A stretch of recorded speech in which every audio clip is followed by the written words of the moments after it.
What up, fam? Eagles Talk A2D Radio. The Eagles are locked in. Number 2 seed, the division, and Saquon's at 2,000 yards. We're going to talk about a lot of stuff today regarding Mr. One Saquon Barkley. So definitely tune in. Let us know what you think. And we've got Bone on the Birds coming on as usual, and the rest of our reactions from week 17. Let's get it. Let's go. You love the Eagles, let me get a hell yeah! You love the Philadelphia Eagles, let me get a hell yeah! Philadelphia!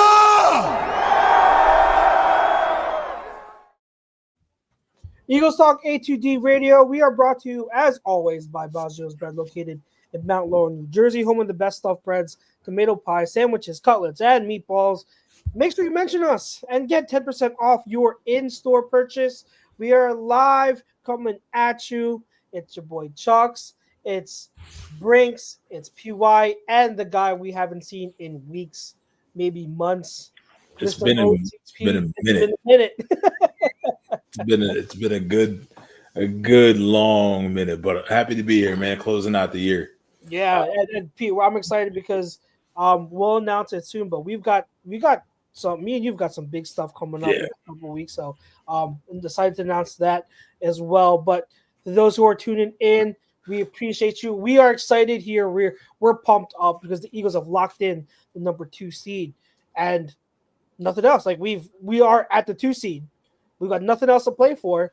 So that leads into our poll question because this is the hot topic, everyone. This is the topic that everyone is talking about right now. Social media, national media, our group chats. It's going back and forth. It's so split. So we have to talk about it. I'm sure they talked about it last night on the show too. But our poll question, the Eagles should still play Saquon Barkley against the Giants in hopes of breaking the single season rushing record. Agree or disagree? So I'm going to do this. I know that Mr. OG, just go first. He's got a lot to say about this, so I'm going to save him for last. Okay, PY, I'm going to have you go first. And then we're going to go to Brinks and then Pete. So what do you think for the poll question? So I understand people who are like, oh, it's meaningless. He could get hurt. It's not worth it.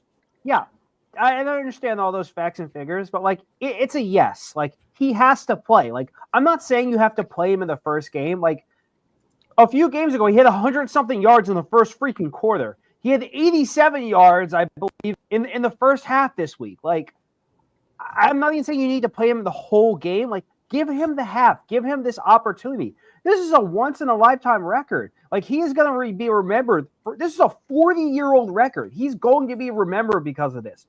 Jeff Stoutland is going to be remembered because of this. The offensive linemen are going to be remembered because of this. Like, this is going to be a record that's held in can. Like, this is a big deal. Like, I understand people worried about injuries, but, like, we saw with Carson Wentz a few years ago. You could play 3 freaking snaps in the playoffs and get hurt. Like, that's just the way the cookie crumbles. Like, obviously, he could get hurt in a meaningless game in Week 18, or on the first snap of the playoffs, he could tear his ACL. Like, that's just the way football is. Like, this is a historic record. Like, Saquon has gone out of his way to give up touches during this season, so that way the younger guys can play. The Will Shipleys, the Kenny Gainwells, the guy from LSU got to play this league. Like he's gone out of his way to be the best teammate possible, to be the leader, to be the veteran, to be the guy who is going out of his way to make sure the other guys eat. This is his week. I'm sorry. It's his week. Give him the opportunity to break this record. Not only to break the record, but to break it against the freaking Giants. The team who basically said, you're not good enough. You're not good enough because of your age. You're not good enough because of the injuries. We don't value you. We don't value you as a player. We don't value you as a teammate. We don't value as a captain. We don't value whatever you do in the NFL. We'll go out. We value you as much as we value Devin Singletary. So let him go out against the Giants and get this record and just shut it up and let them know the massive mistake that they made when Saquon Barkley is a single season rushing record holder. Let's go. You're muted. So yeah, that's surprising coming from you. In our chat, I thought you were gonna go the other way with it, but good to hear. I usually do, but like I feel very strongly about this. Okay, all right, good. So Brinks, we're gonna go to you, then Pete, and then we're gonna go to Les. But I'm gonna bring in Les now because he's coming in. Les, how are you? I'm great. Les. Hey, why? What didn't you used to have facial hair? I did, yes. Okay. And long hair. Yeah. So yeah, we're gonna go around the horn. So Brinks, and then Pete, and then Les. You guys can give your edge to the poker. So Brinks, what do you think? Should the Eagles stay? Yeah, I'm letting them run. Absolutely letting them run. If it's really not going well, take them out. But definitely everyone active on the offense. I don't want if Jalen clears his protocol, I want him in there as well. I want them to rebuild a continuity going into the playoffs. Look, you're going to be playing a really good team in the wild card round, whether it's Green Bay or Washington. Really good team. So I want them to be at least somewhat sharp going into that game. And let's just review the timeline of this Saquon Barkley saga. I mean, this goes back to the Hard Knock clips with that idiot Joe Shane, with saying that, running backs aren't valued. We don't want to pay him that money. He's injury prone. He's this, he's that. Then the Eagles buck up and pay for him. And everyone's saying, oh, the Eagles pay too much. That's not how you win championships, giving running backs top tier money. You get people like Nick Wright and every Giants fan under the sun saying the Eagles are stupid because Saquon Barkley is not going to be a difference maker. And he is the definition of a difference maker here in Philadelphia. He's just over 2,000 yards. I think he needs 101 yards to get the record. Absolutely let him play. Saquon Barkley could step out of his apartment in Center City, Philadelphia, and get hit by a SEPTA bus tomorrow and not even make it to the game. I don't live my life, thinking about worrying about injuries. Like, let's go get this record. Let's stick it up New York's ass. Let Saquon run. Like, let him get this record. The offensive line wants him to get this record. The offensive line probably wants him to get this record more than Saquon Barkley wants him to get this record. Everybody in the building wants this. So let him play, build some continuity, let Hurts get some snaps with the first team offense in an actual game, and then let's roll into the playoffs with a big momentum boost. Look, there's no momentum you can gain by winning this game. You're locked into the 2 seed. Chuck said it. But you can gain a bunch of momentum by getting Saquon this record going into play either Washington or Green Bay at Lincoln Financial Field on Wild Card Weekend, which is going to be a tough game, by the way. Both those teams are really good. So the only way you can get more momentum heading into the playoffs is if you let Saquon Barkley run loose and get this record. So let him run. 100% agree with the poll. Easiest poll question this season for me. All right, Pete. I know you've got a lot to say, and I know that these two have said it already. So go ahead. What's yours? So I vehemently agree to the poll, but I agree to the poll from the standpoint of put him on a pitch count, put him on a touch count, 15, 18 touches. I think he can get it done. Then you pull him, then you yank him. To those, there's a couple things, and I've said this before. Les is here. If this was the Detroit Lions, if this is Dan Campbell, this isn't even a question. This isn't even a thought. You push it and you push it and you push it. Kenny Pickett said something yesterday. He said this team gives me the most college team-esque feel that I've had since I've been in the league, and he wants to continue riding that. I understand. I know Lane Johnson came out and said, "Yeah, a week off means a lot." All right, well, Lane, take the week off. I still think we can get it. And the thing is, it's the opponent as well. It's the situation. I don't think you don't have what's the big guy? Dexter Lawrence is not playing. And I don't think this is of all teams that would probably take a cheap shot at him to try to prevent the record. I don't think the Giants are it. I've also said this, and I said this to you in our chat. that I think if we don't hear anything from the Eagles, and as we get closer, if Eric Dickerson if you start to hear rumblings like Goodell's going to be present, Eric Dickerson's going to be present, that's when I think you start to hear it. And here's the thing. This team for 16 games thus far, has started off slow, has gotten off to rocky starts. So I understand coming out of the bye week, they ran the ball, things of that nature. We don't have the luxury now of having that bye week. We lost the 1 seed. Green Bay saw to it this past yesterday, that we have no chance at the 1 seed now. And it looks like San Fran may ultimately end up beating the Detroit Lions, because now they really have nothing to play for. They control their own destiny, right? You can't coach scared. I understand you can coach smart, you can coach with your heart, and you can coach with your mind. This is something that the fan base, there's no guarantee we win the Super Bowl. And to those who truly oppose it, you've never had an opportunity in most cases to break any records in any form of anything you've ever done in life, to be historic, to be legendary. We're not talking about just a one-time record. I was just looking out of all 15 unbreakable records that stand in the NFL. This is number 12. This is the equivalent to me of Joe DiMaggio's 56-game hitting streak. You mean to tell me if Jimmy Rollins made it to 55, you can bug out all you want, Les. I'm being serious. If you can get Jimmy Rollins to 55 games and he has 4 at-bats in a night, and you mean to tell me everything he could do, that he's 4 batters away from getting up to the plate again to get that 56 or match it or break it, you would do everything possible. You do not coach from a scared point of view. This is not he literally can get it in the first half. And this is the thing. This is not like where he's 200 yards away, where you really, truly feel like he's chasing, and the Eagles are chasing, and the Eagles are forcing. I still think they dress him, and I think he gets it in 10 touches. That's ultimately what I think that happens. If you don't dress him and he's on that field, I think it's a missed opportunity for an organization.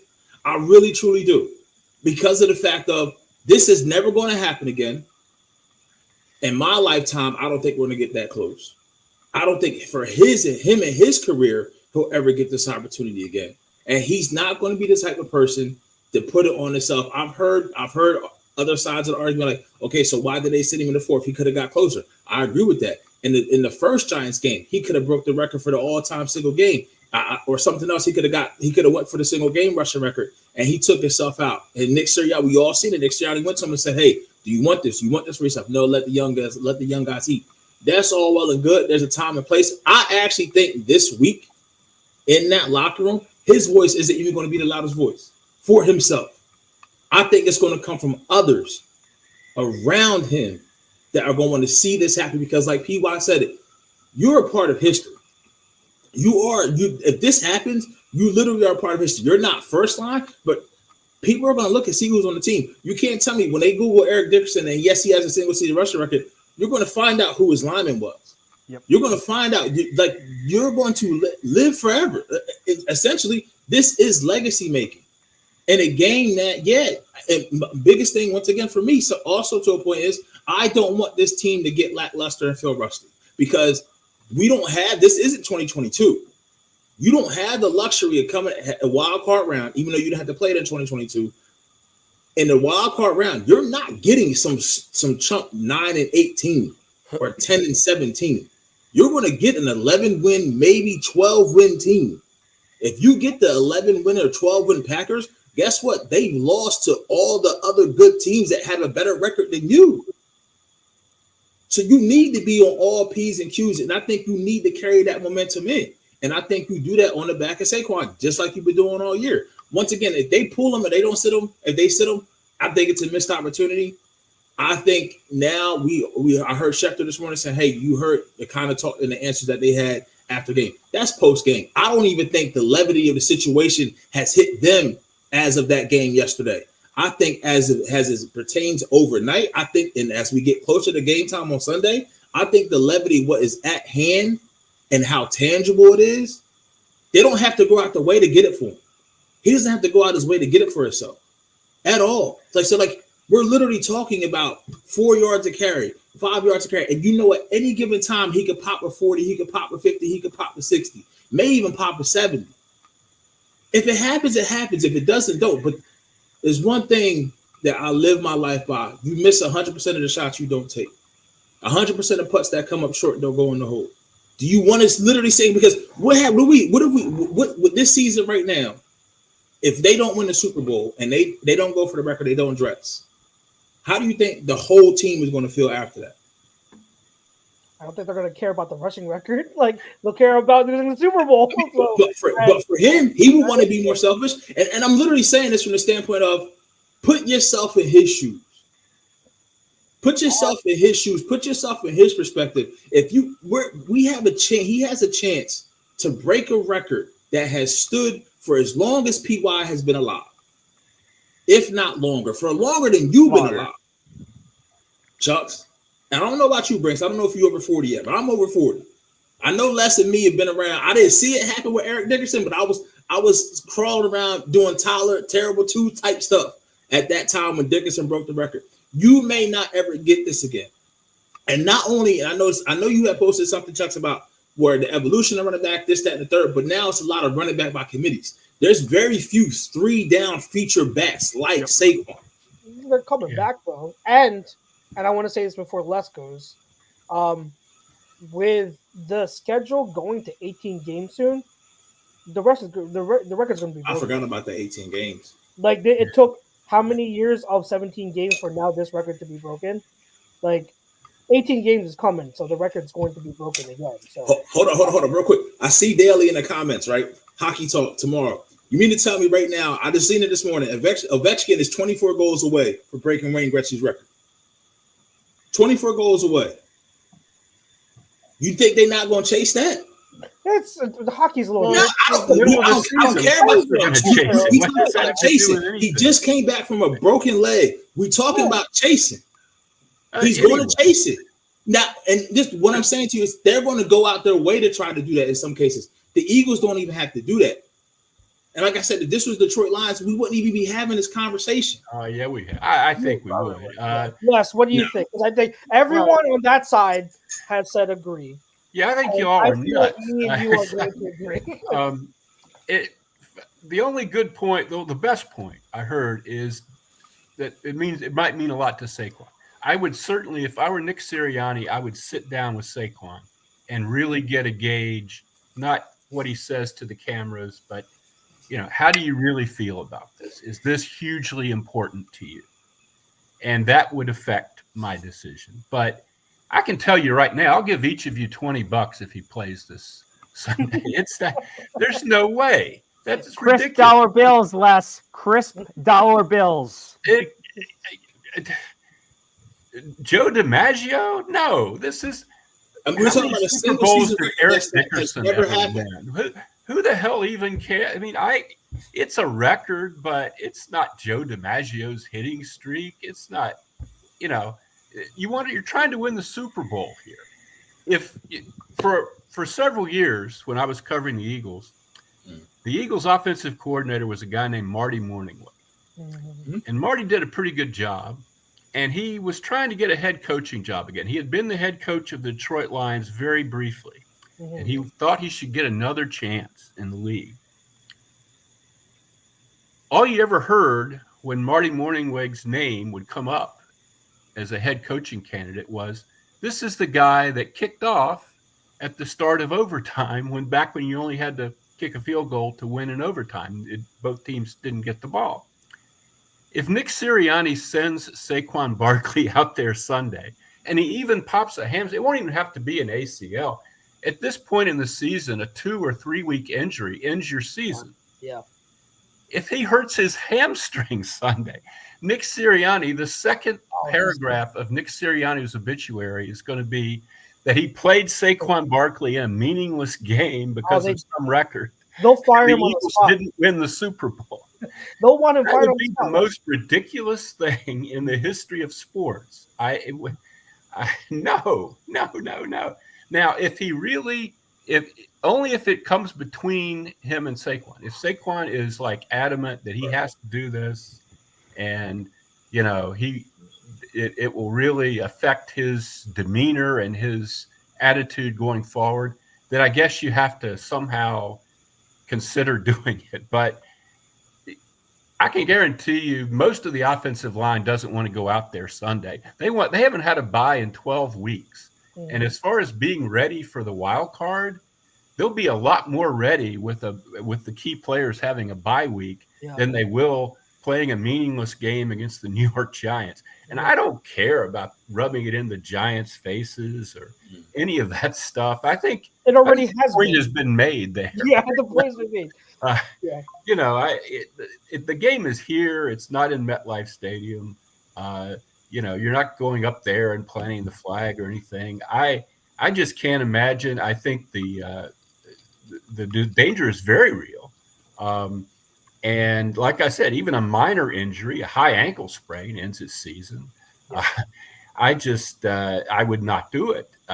If they do it, I'll watch and I'll applaud if he gets the record. But I also want to say real quickly, 101 yards, you guys are acting like just because, last Sunday's game, the yards came in bunches eventually, that 101 yards is just nothing. And he'll get 101 yards just by stepping on the field. I doubt that. It's not like 20 yards, If he was 20 yards away, then maybe I'd give him 4 or 5 carries to see if he could get it. But 101 yards, he'd have to play probably 3/4 of that game to be sure of getting 101 yards. And even then, who knows? And Martian, I don't care about the record.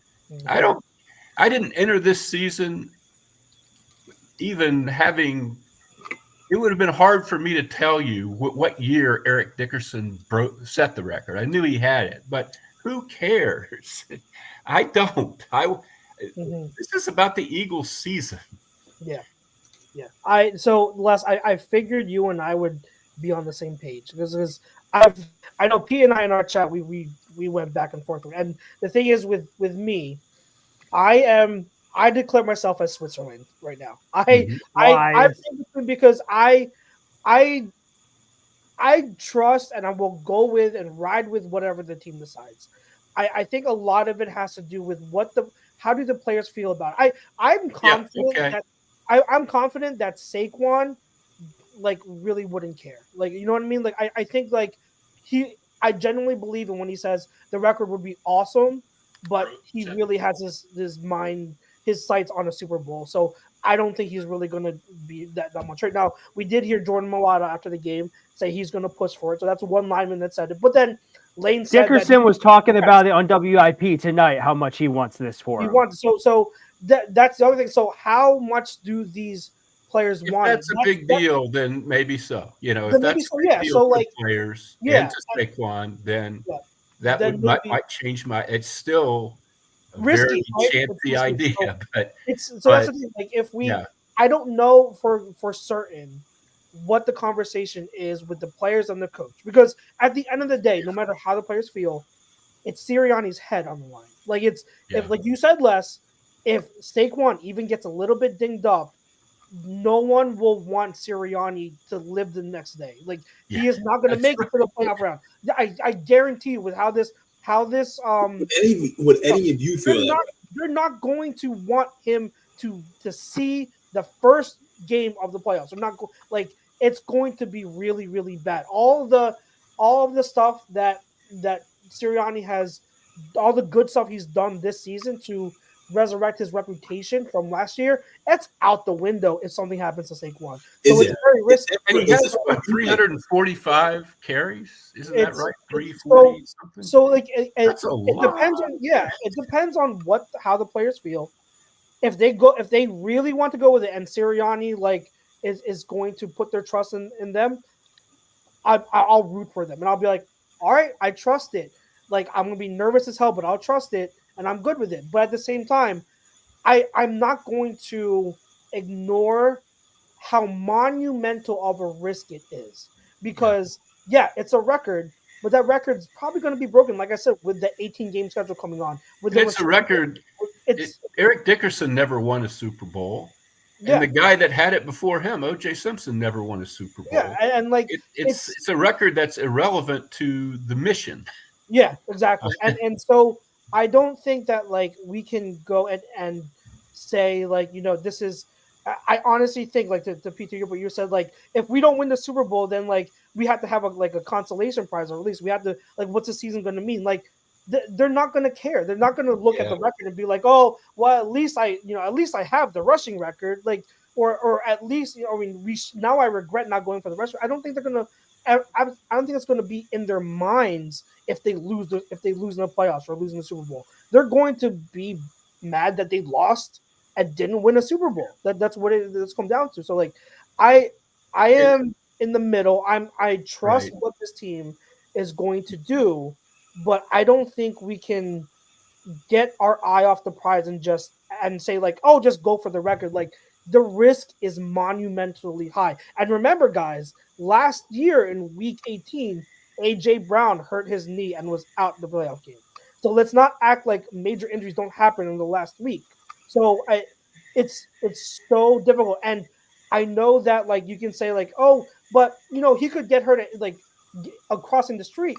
Well, sure, but there's different.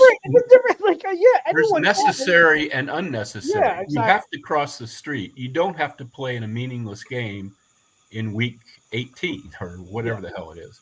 Yeah, it's not the same thing.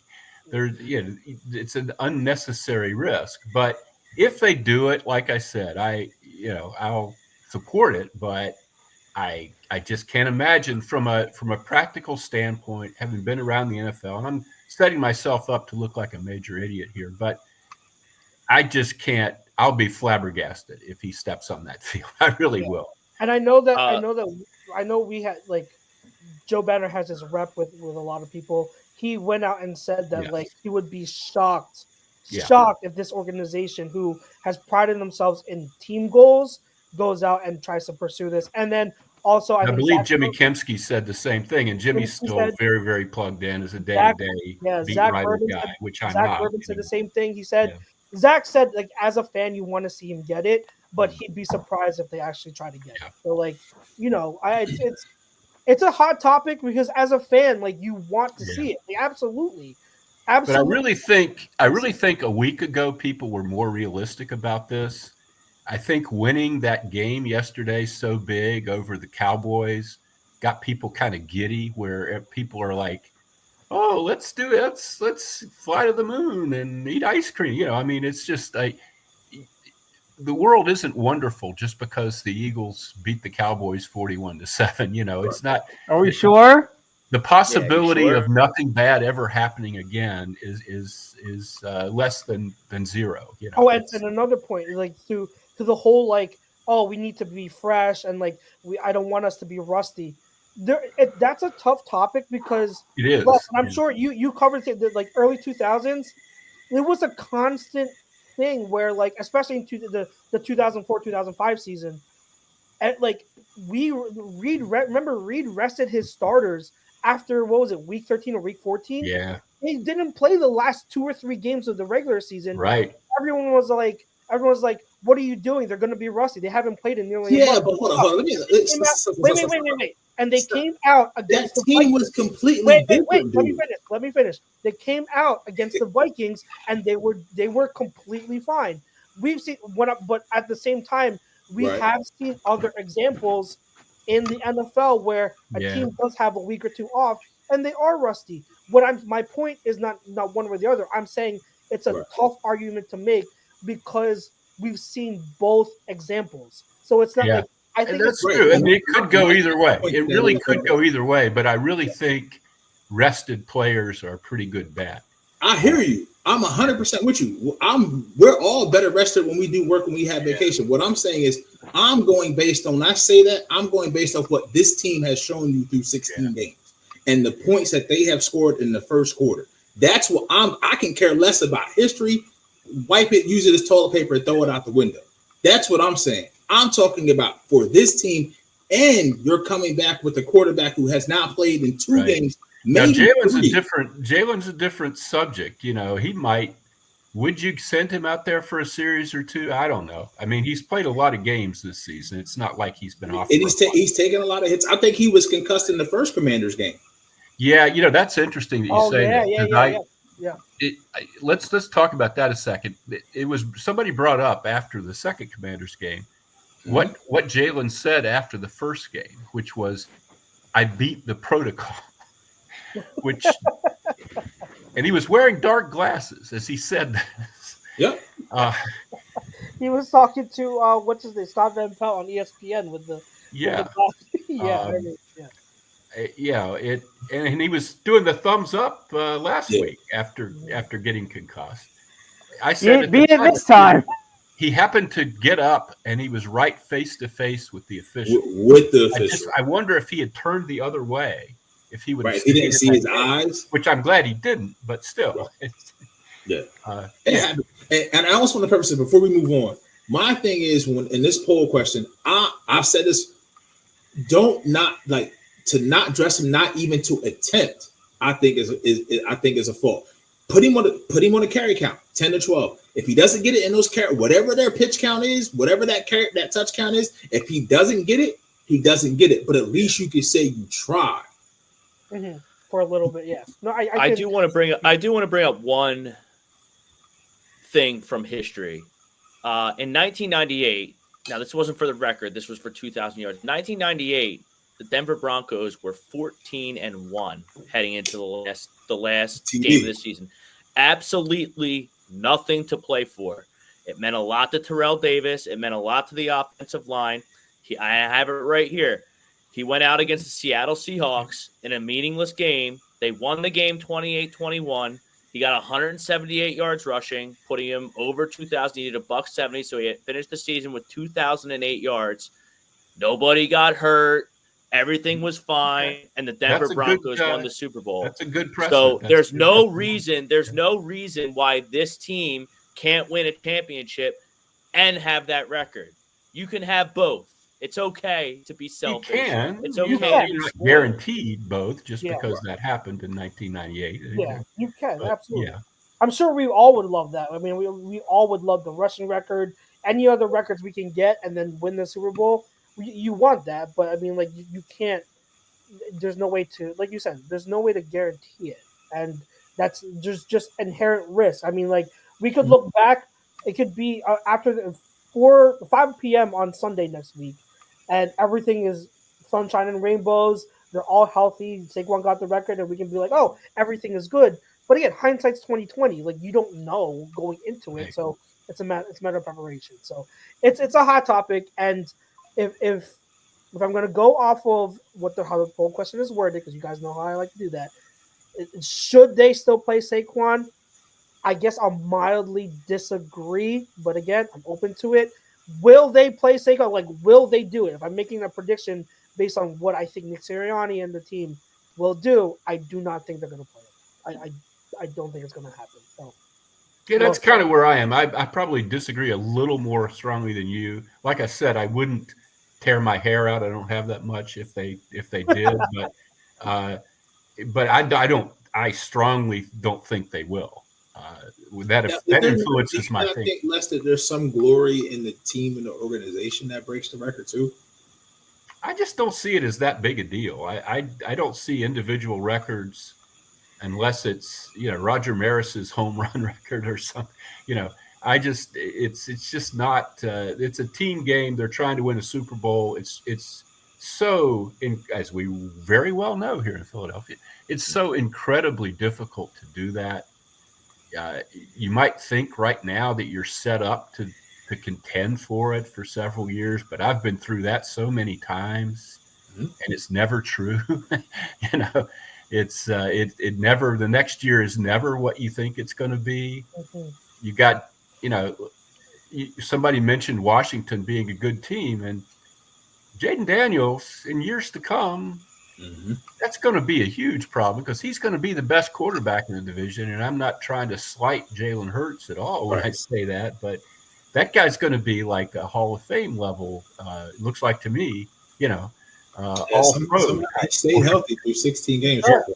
Unless they find a way to screw him up, and Dan Snyder's not there anymore. So, well, Josh Harris. I mean, Josh Harris. It could happen. Yeah. But it's my point is, it's just. They're there. They're at a very good point. They're one of maybe 4 teams right now that I think is at the top, and it's hard to be there going into the playoffs. It is, and that's where I feel like I said earlier, I don't think, and we heard it with Dickerson tonight. I wasn't listening to IP. I don't think Saquon, the type of teammate that he is and how he's been and how he's carried himself this whole season, I don't even think he's going to have to fight for himself to do it. Okay. I truly, truly believe that they're going to want, and the linemen are the biggest people in the room, right? They're going to want him to at least attempt to do it. Now, on the flagship show last night, the boys talked about giving him a half. I've seen, like, you just go back and look at what the Giants' rushing attack defense has given up to other running backs. That's why I'm saying this is almost GURANAT. I'm not going to finish the word as you can get if they give it their full best effort, right?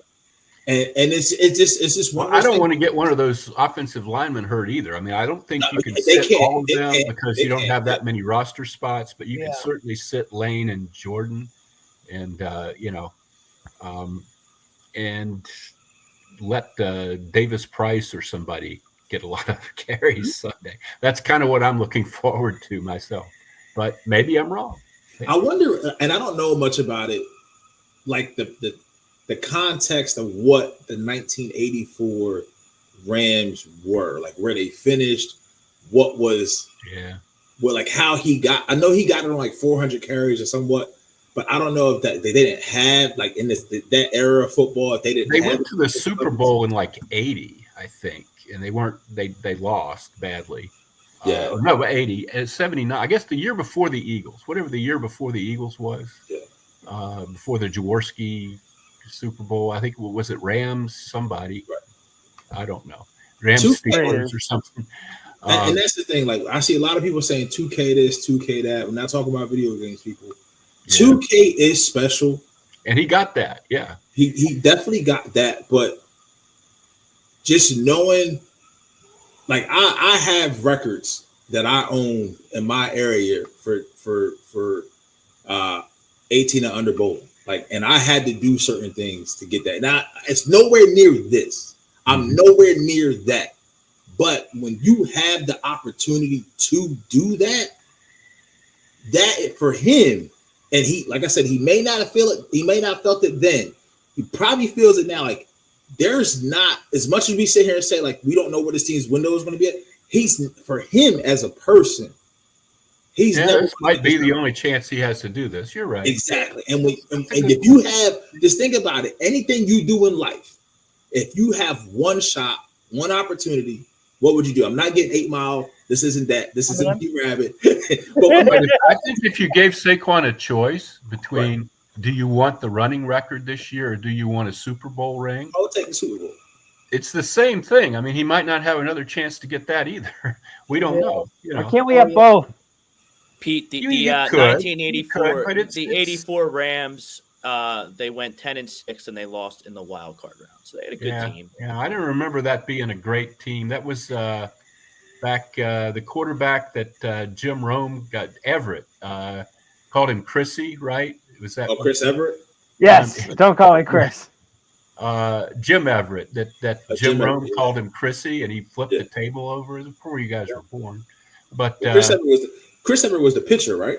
Chris Everett is the women's tennis player, and that was his insult at the time. Yeah, Jim Rome thought that was clever. No. Some guy named Vince Ferragamo, quarterback. Oh, in 84. Okay, I thought he was 84, the 70. Yeah.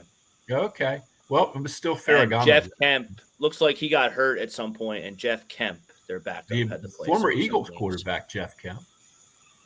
Yeah, I mean, like I said, they 10 touches, 5, whatever it is, just do something, make an effort, and then if he doesn't get it, walks off the field, pull everybody, kind of go where it's at, and kind of get ready for the wild card round.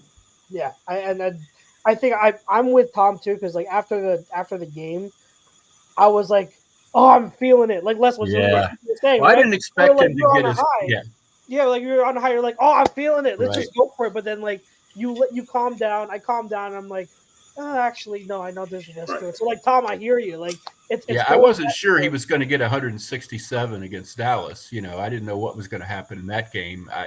If he'd ended up 200 yards short, I wouldn't have even. Right, it's a lot easier.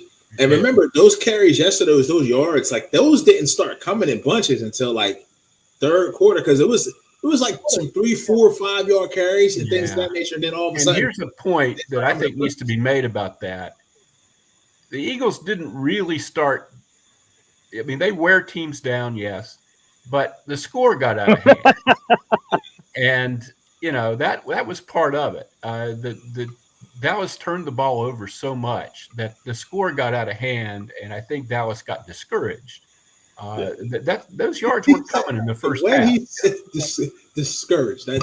Dallas they knew they getting their ass beat. To articulate that and to discourage us. Oh yeah, and also like the first 2-ish quarters, they were putting. I just watched the film this morning. They were putting 8 in the box.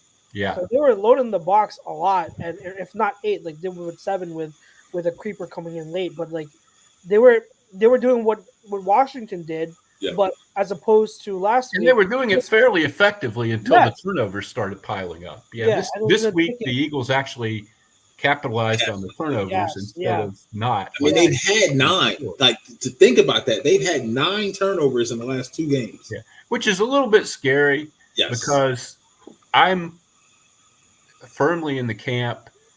I didn't used to be, but now I'm in. After the last several years, turnovers have a lot to do with luck. Yep. Yes. And they're very you use it all up, and then you don't get it for a while. It's not. Nick Sirianni thinks, we practice knocking the ball out. Yeah, you do, and it's great to do that. But a lot of times it's just Cooper Rush made 2 horrible throws, and threw it to once he threw it to CJ. The other he was actually throwing it to Quignon, but CJ stepped in front of him. Beef. He is beef. It was going to the game. Like, there's not much to take away from it. The defense did their thing again, which is funny to me. Like, I know there were some people that were panicking about the defense after the Commanders game. I'm like, why? Why? Like, they'll be fine. They'll be fine. Yeah. I still would like to see the pass rush be a little bit better. I know I'm asking. I'm picking flaws in the Mona Lisa here or something, but that whole first quarter and a half, if you remember that far back yesterday, I think a lot of people were like really pissed.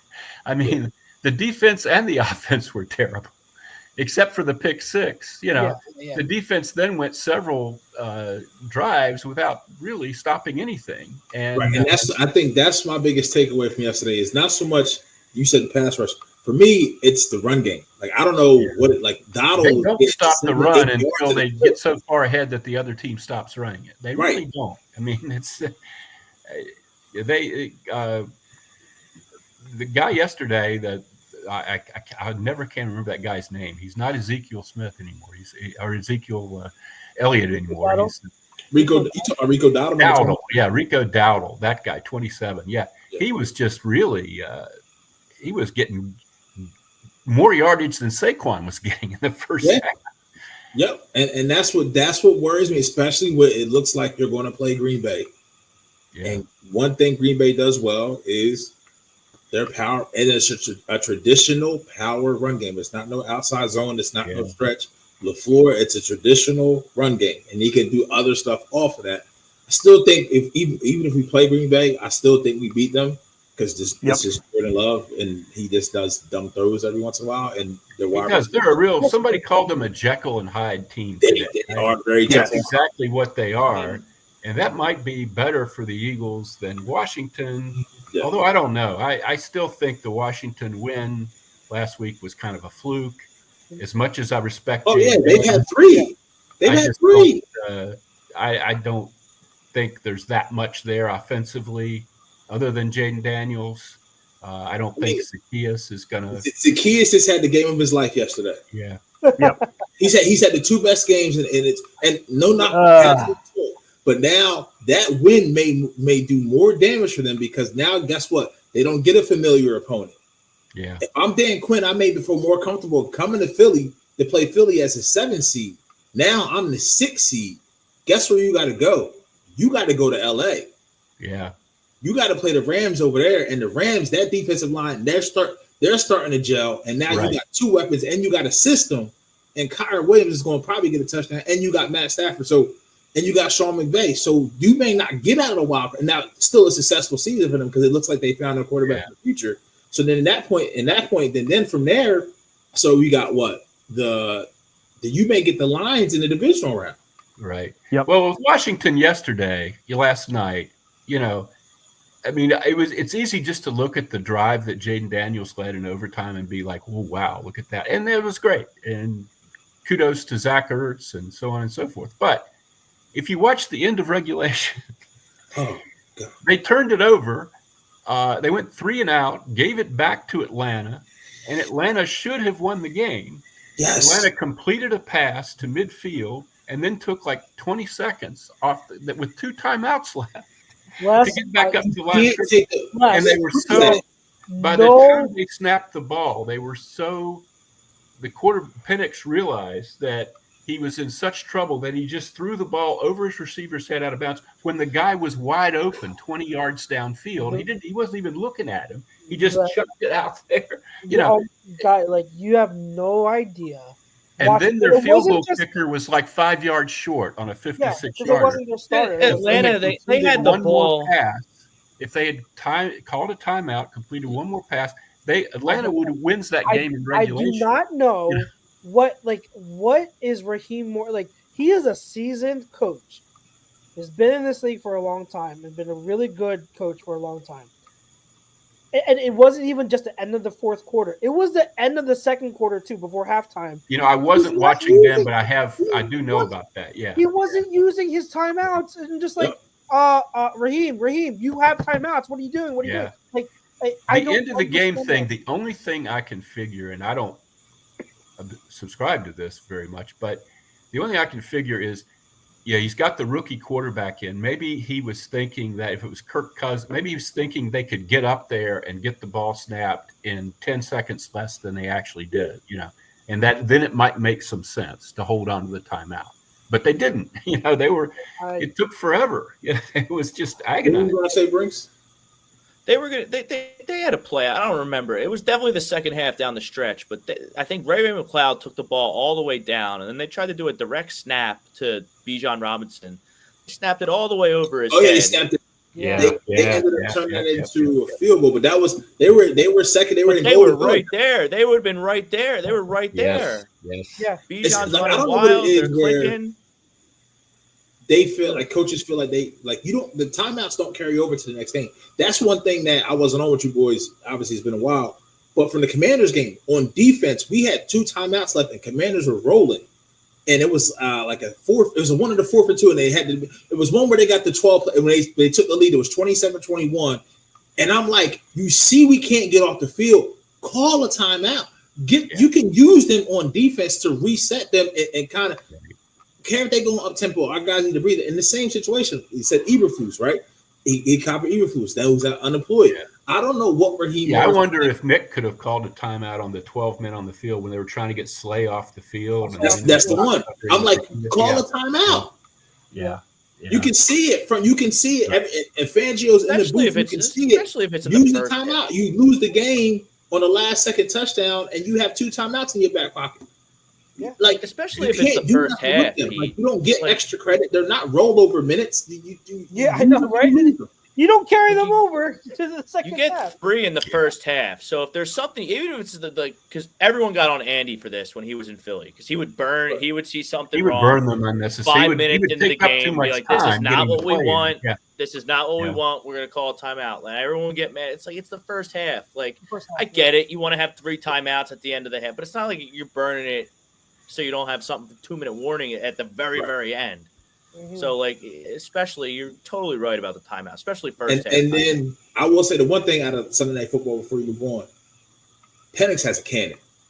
That arm is lethal. He's another one that's good. The NFC, everybody right now, the AFC has the best quarterbacks, but there's a generation coming up in the NFC that's going to be pretty good. This whole quarterback class, you can argue, has looked pretty good for rookies. Yeah. Like 5 for and 5. It's the last few years.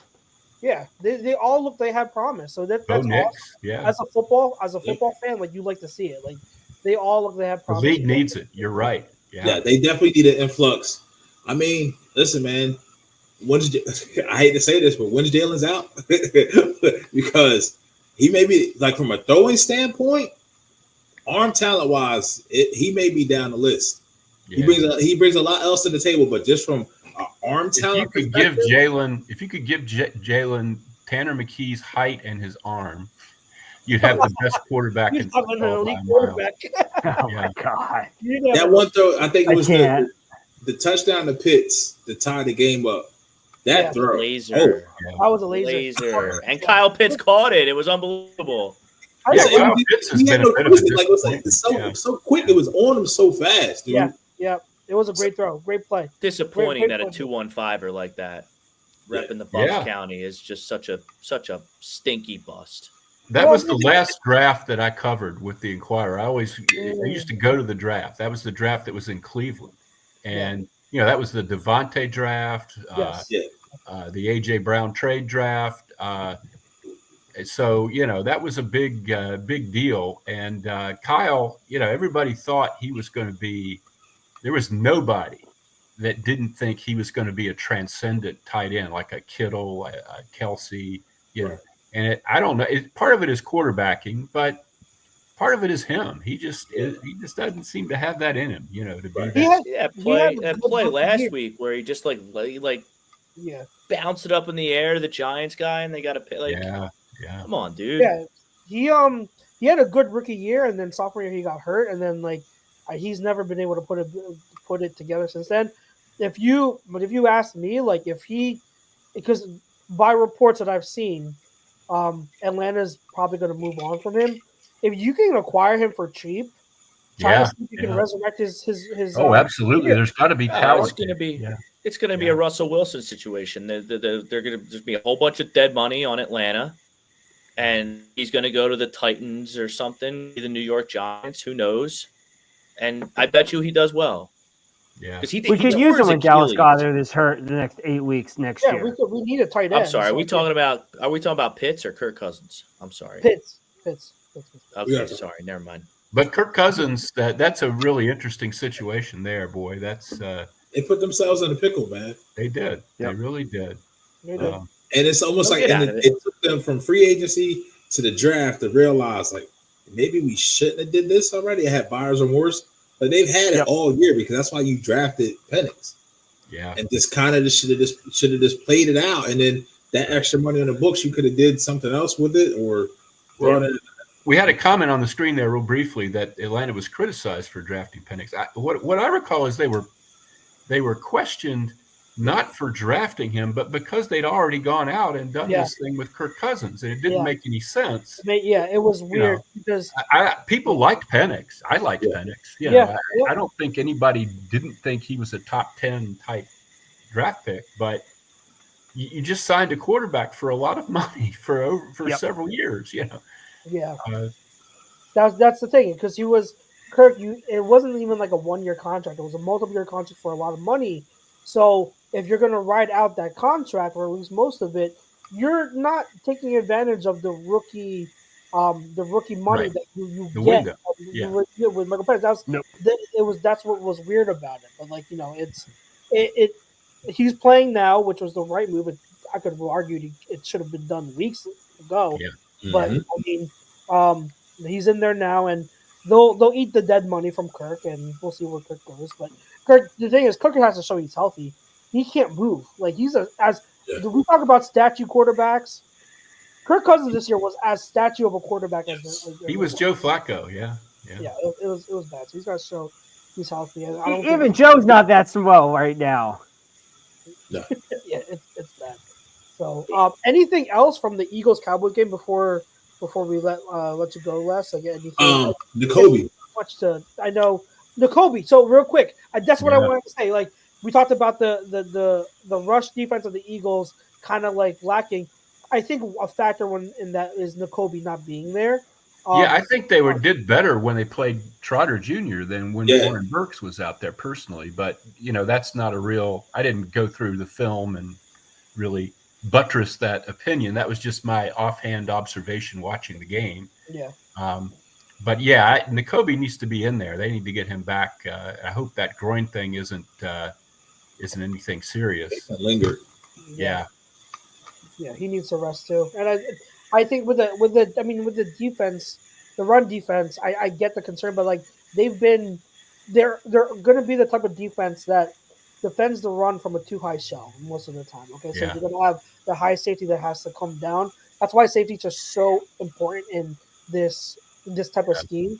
So you're going to have some gashes, but I think overall they've done a really good job of being one of the better run defenses who defend the run from a too high shell. You look at the league, it's not a lot of teams that can effectively do that.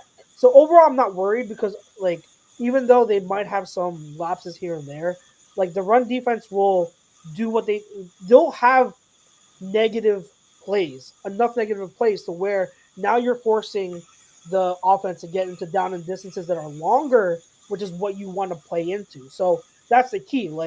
As long as you can get a stop or two where and how many times have we seen from the run defense where they get a negative stop in the backfield and then all of a sudden that's what stops the offense from often on third or fourth down they get that suddenly after not doing very well. Exactly. So that's what you need.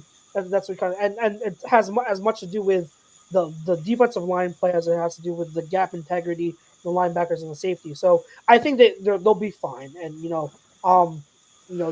matchup. We'll talk about more the matchup for the first round of the playoffs come next week. But I think no matter who we face, we're gonna be okay. I think we're gonna be okay. I think the defense this week they rest pretty much all first string.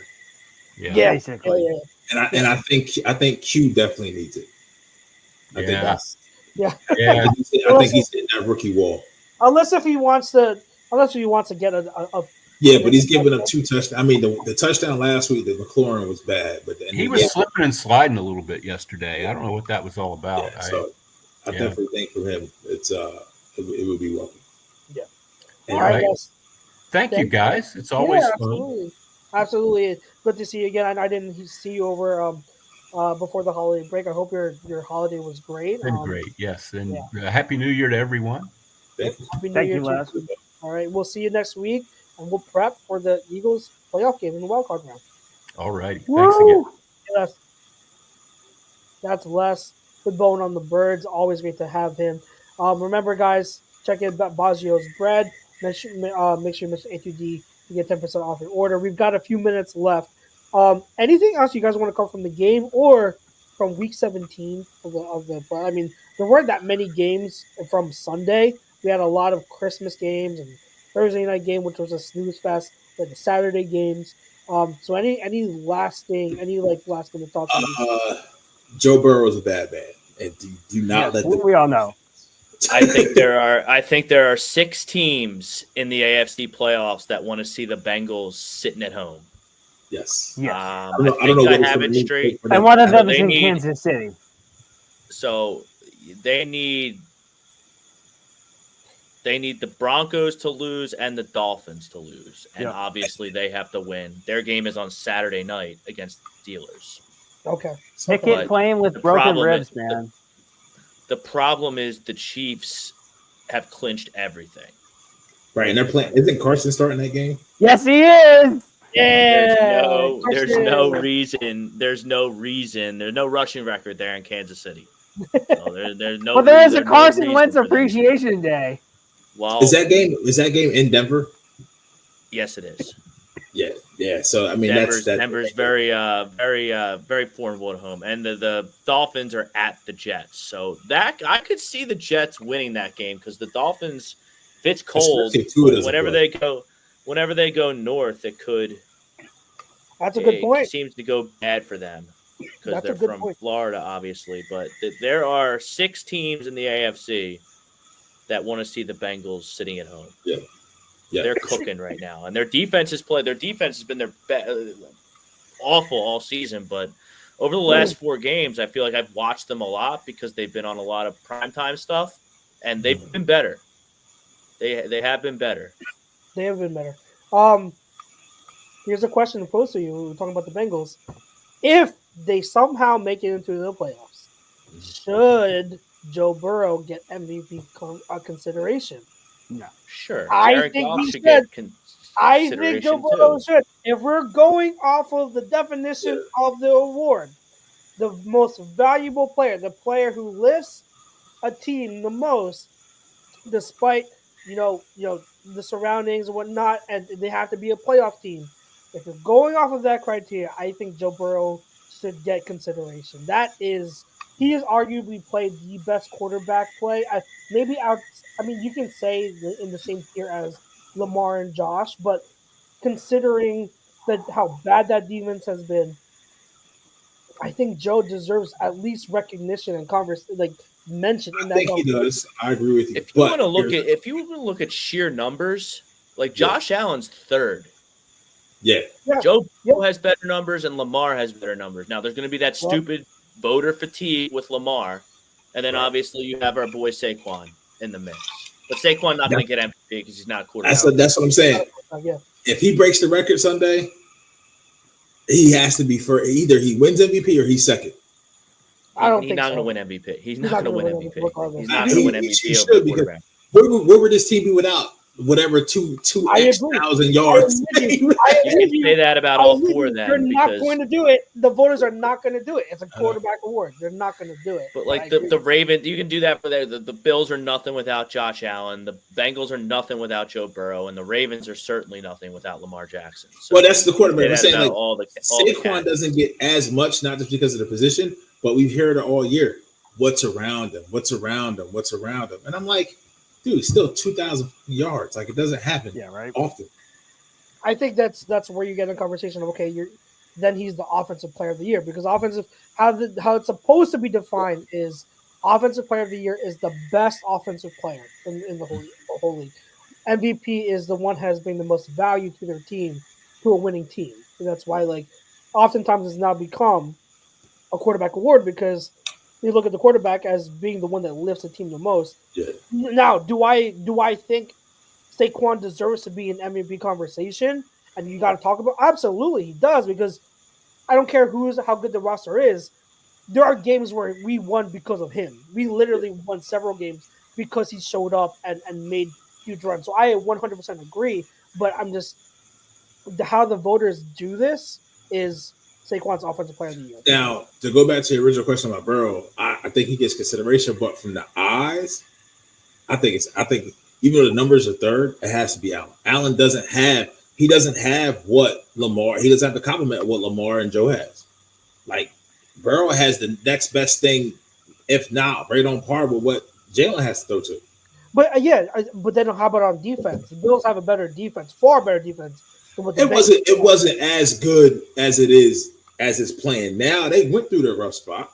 For a little bit. I mean, but Cincinnati's defense but they lost a lot too. That's on them. They lost a lot. A lot of games. Yeah. They lost a lot of talent from that side of the ball from last year. A lot of talent. I mean, they lost they lost with 2 starting safeties. Yeah. You know what I mean? Outside of injuries. You know what I mean? So who was the defensive lineman? The defensive tackle lost. It was a tackle too. I know you're talking about. Yeah, defensive tackle. He's one of the better and more underrated ones, and I can't forget. I can't think. Anyone listening? It's a good conversation to have, but I mean, the record is the record. Man, Josh Allen, man, like it's Deuce is different. I think Joe Burrow deserves to be in the conversation. If you were to ask me if I were a voter, who would I vote for MVP if it ended today? I'd vote for Lamar. I'd vote for Lamar or for Josh Allen. But I don't think he's going to get it because Briggs, what you said is he won it last year, right? Yeah.